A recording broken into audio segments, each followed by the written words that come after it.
What if the world's first truly global currency was created over 2,500 years ago? What if one young conqueror wiped it all out in just a few short years? Stay right here. This story will completely change how you see money and empire. If you love finance history, smash that subscribe button right now. In the ancient world, money meant power. No civilization understood this better than the Persian Achaemenid Empire, which rose to dominance around 550 BCE, founded by Cyrus the Great. This empire stretched from modern-day Iran all the way to Egypt and India. At its peak, the Achaemenid Empire controlled nearly 44% of the world's entire population. That record has never been matched in all of recorded history, but raw territorial size alone does not make an empire last. What truly powered Persian dominance was something far more sophisticated: a unified financial system built on gold and silver. The story of Persian currency actually begins with conquest, not invention. When Cyrus the Great defeated King Croesus of Lydia around 546 BCE, he inherited something remarkable. Lydia had been the very first civilization in history to mint standardized metal coins. Cyrus recognized the financial power of this system immediately. Rather than destroying what the Lydians had built, he adopted their coinage system and expanded it across his new territories. This decision to absorb and improve rather than demolish was a defining trait of Persian financial genius. But it was Darius I, the third ruler of the Persian Empire, who transformed Persian money into a true global instrument. Taking the throne in 522 BCE, Darius set about revolutionizing the entire imperial economy. He reorganized the empire into 20 administrative provinces called satrapies. He standardized weights, measures, and legal codes across all territories. He established Aramaic as the official language of commerce and government throughout the empire. Most critically, he introduced a bold new monetary standard the world had never seen before. Around 510 BCE, Darius launched the gold daric and the silver siglos, the world's first bimetallic monetary standard. The gold daric weighed precisely 8.4 grams and was struck with extraordinary purity, between 95 and 99% pure gold. On its face stood the image of the Persian king himself, bow in hand, running forward in a powerful warrior stance. This was not just a coin. It was a statement of royal authority minted in metal.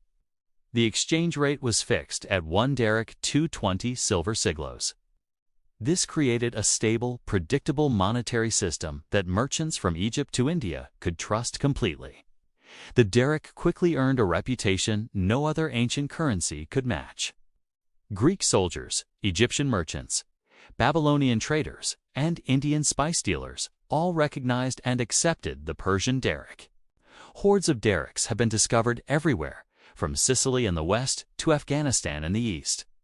This proves the coin's astonishing geographic reach across the ancient world.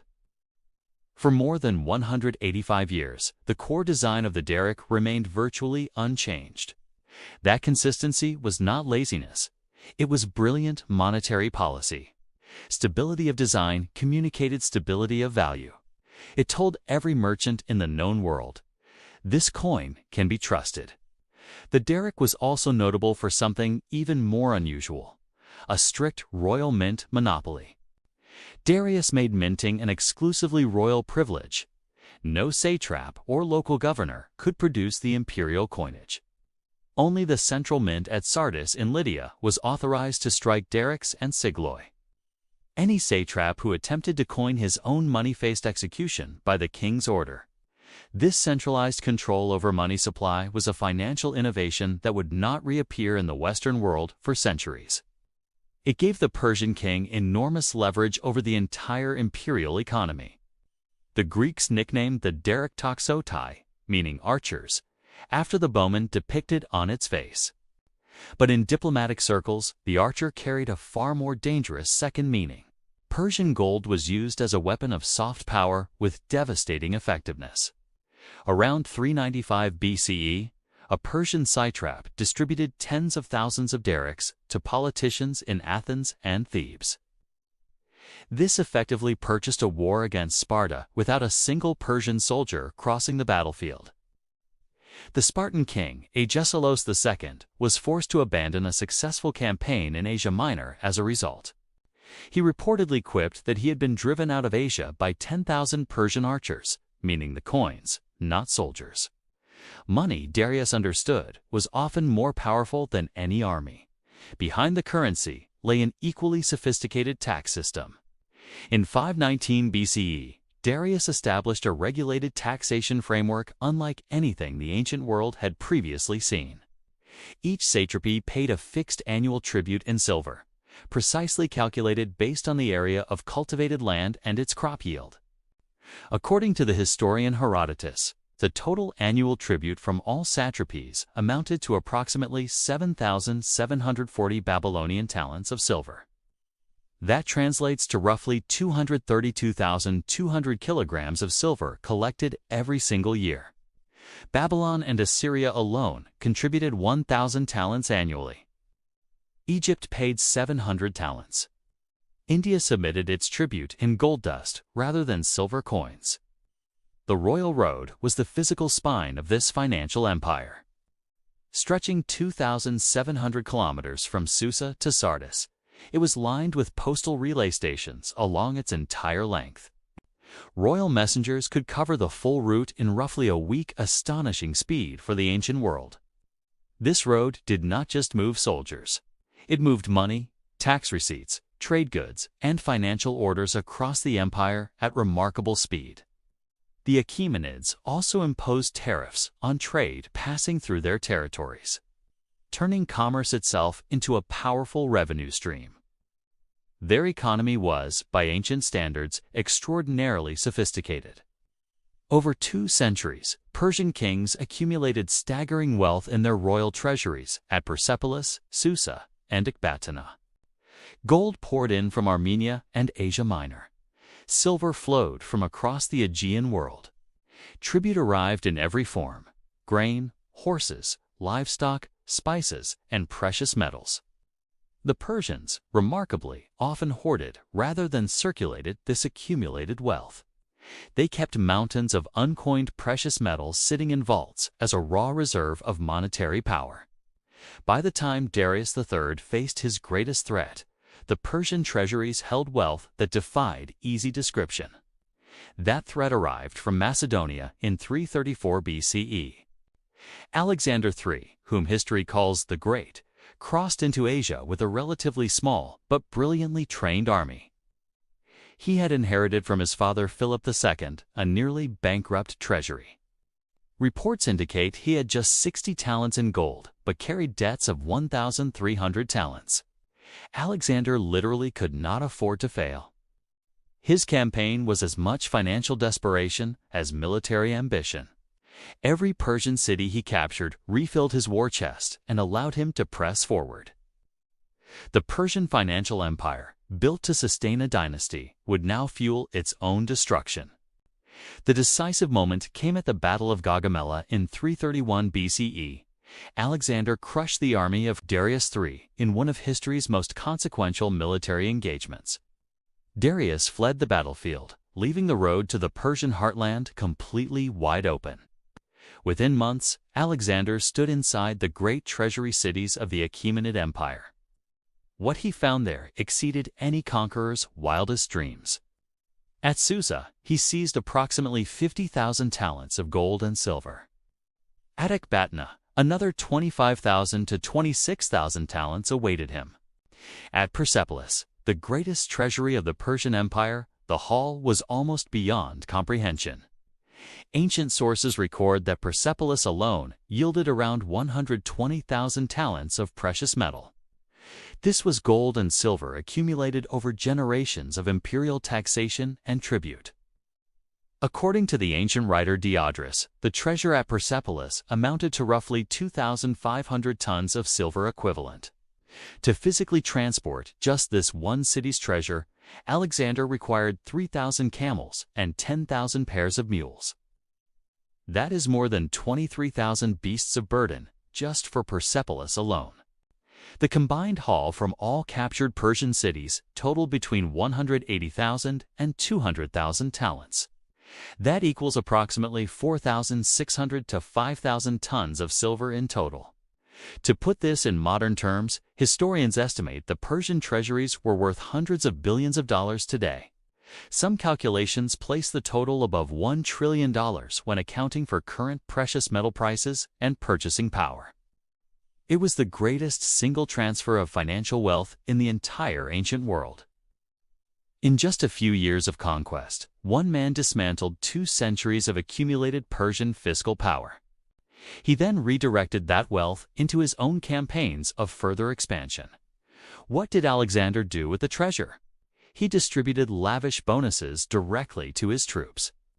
Reports indicate he gave 12,000 talents to his Macedonian soldiers alone. Another 2,000 talents went to the Salian allies. He used Persian gold to finance further campaigns deep into Central Asia and India. He melted down Persian darics and recast them as his own coinage, the gold stater bearing Alexander's own image. The old monetary order, the Archer King of Persia, stamped on every daric for 185 years, was systematically erased.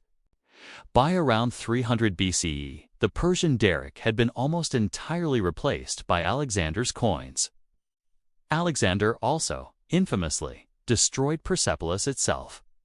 In 330 BCE, after stripping the city of its wealth, he allowed his troops to sack and pillage it. He then set the great palace complex ablaze.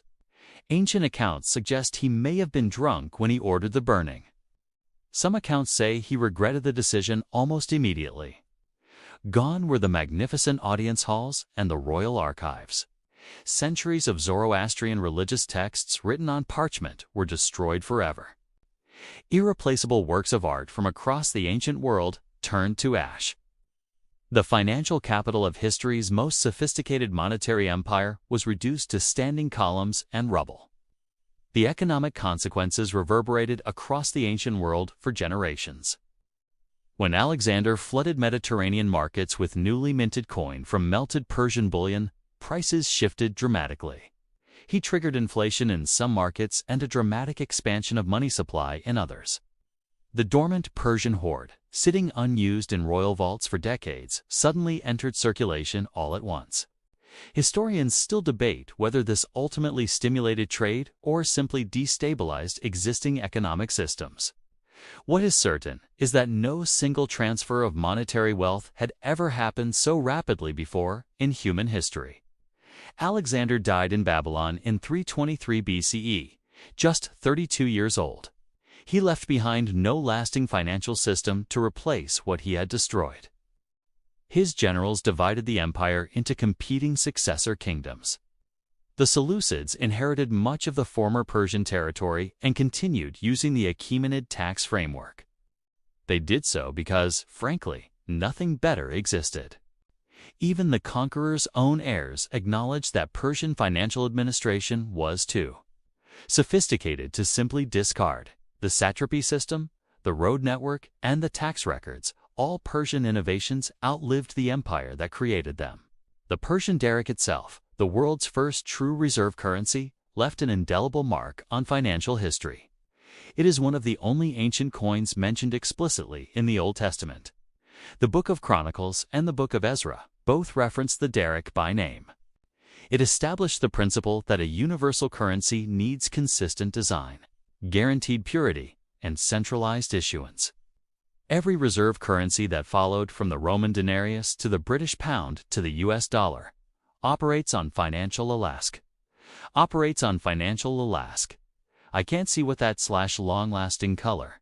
Ghastly long-lasting color. Guaranteed purity. And centralized last, in centralized issuance.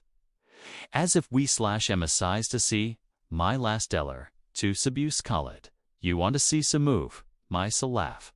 Why were I, with some essays, with colleagues, go pred, I will, my when on it, by so I count, I see it, come as a city sit to sasa siki kite I lis I sisa episins it is sibisly zik get it lisa speak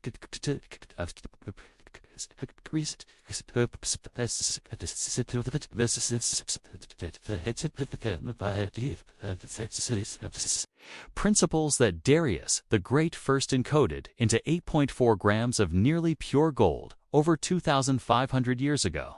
Persia's true financial legacy is not the treasure Alexander stole. It is the framework he could not steal, the idea that real wealth lies not in hoarded gold, but in the trust that currency creates. The daric was trusted from Sicily to Afghanistan because every merchant knew exactly what it was. They knew exactly what it weighed. They knew exactly who stood behind it. That is the foundation of every reserve currency in history. And it was built, for the very first time, by Persian hands. So here is the question I want you to think about. If Alexander had not destroyed Persia's financial system, could the daric have become the world's first lasting global reserve currency? Could Persian monetary dominance have shaped global finance the way the US dollar does today? Drop your answer in the comments below. I genuinely want to know what you think. If this kind of deep finance history blows your mind, please subscribe to this channel right now. Every week, we dig into the financial stories history forgot to tell you. Hit that subscribe button. You will not regret it.